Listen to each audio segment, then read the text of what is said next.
मृत्यु जीवन का एक अटल सत्य है। एक राधेश्याम नामक युवक था। स्वभाव का बड़ा ही शांत एवं शुभ विचारों वाला व्यक्ति था। उसका छोटा सा परिवार था जिसमें उसके पिता, पत्नी एवं 2 बच्चे थे। सभी वो बेहद प्यार करता था। उसके अलावा वो कृष्ण भक्त था और सभी पर दया भाव रखता था। ज़रूरतमंदों की सेवा करता था, किसी को दुख नहीं देता था। उसके इन्हीं गुणों के कारण श्री कृष्ण उससे बहुत प्रसन्न थे और सदैव उसके साथ रहते थे। और राधेश्याम अपने कृष्ण को देख भी सकता था और बातें भी करता था। उसके बावजूद उसने कभी ईश्वर से कुछ नहीं मांगा। वह बहुत खुश रहता था क्योंकि ईश्वर हमेशा उसके साथ रहते थे, उसे मार्गदर्शन देते थे। राधेश्याम भी कृष्ण को अपने मित्र की तरह ही पुकारता था और उसे अपने विचारों को बांटता था। एक दिन राधेश्याम के पिता की तबीयत अचानक खराब हो गई। उन्हें अस्पताल में भर्ती किया गया।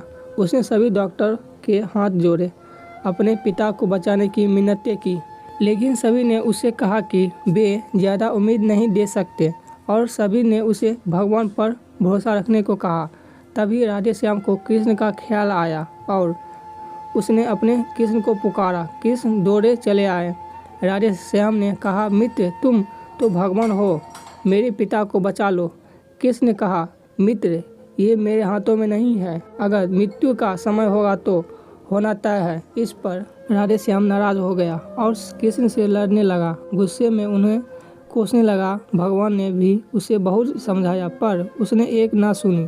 तब भगवान श्री कृष्ण ने उसे कहा, मित्र, मैं तुम्हारी मदद कर सकता हूँ, लेकिन इसके लिए तुम्हें एक कार्य करना होगा। राधेश्याम ने तुरंत पूछा, कौन सा कार्य?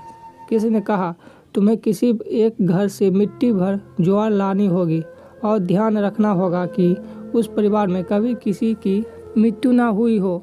राधेश्याम झट से हाँ बोलकर तलाश में निकल गया। उसने कई दरवाजे खटखटाए। हर घर में ज्वार होती, लेकिन ऐसा कोई नहीं होता जिसके परिवार में किसी की मृत्यु ना हुई हो। किसी का पिता, किसी का दादा, किसी का भाई, माँ, काकी या बहन। 2 दिन तक भटकने के बाद भी राधेश्याम को ऐसा एक भी घर नहीं मिला।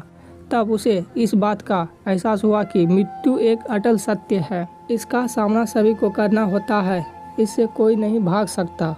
और वे अपने व्यवहार के लिए कृष्ण से क्षमा मांगता है और निर्णय लेता है जब तक उसके पिता जीवित है उनकी सेवा करेगा।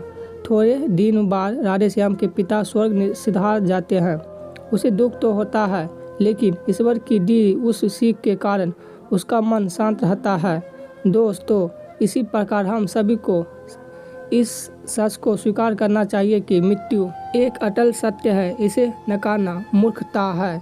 दुख होता है, लेकिन इसमें फंस जाना गलत है, क्योंकि केवल आप ही उस दुख से पीड़ित नहीं हैं, अपितु संपूर्ण मानव जाति उस दुख से रूबरू होती ही है। ऐसे सच को स्वीकार कर आगे बढ़ना ही जीवन है। कई बार हम अपने किसी खास के चले जाने से इतने बेबस हो जाते हैं कि सामने खड़ा जीवन और उससे जुड़े लोग हमें दिखाई ही नहीं पड़ते।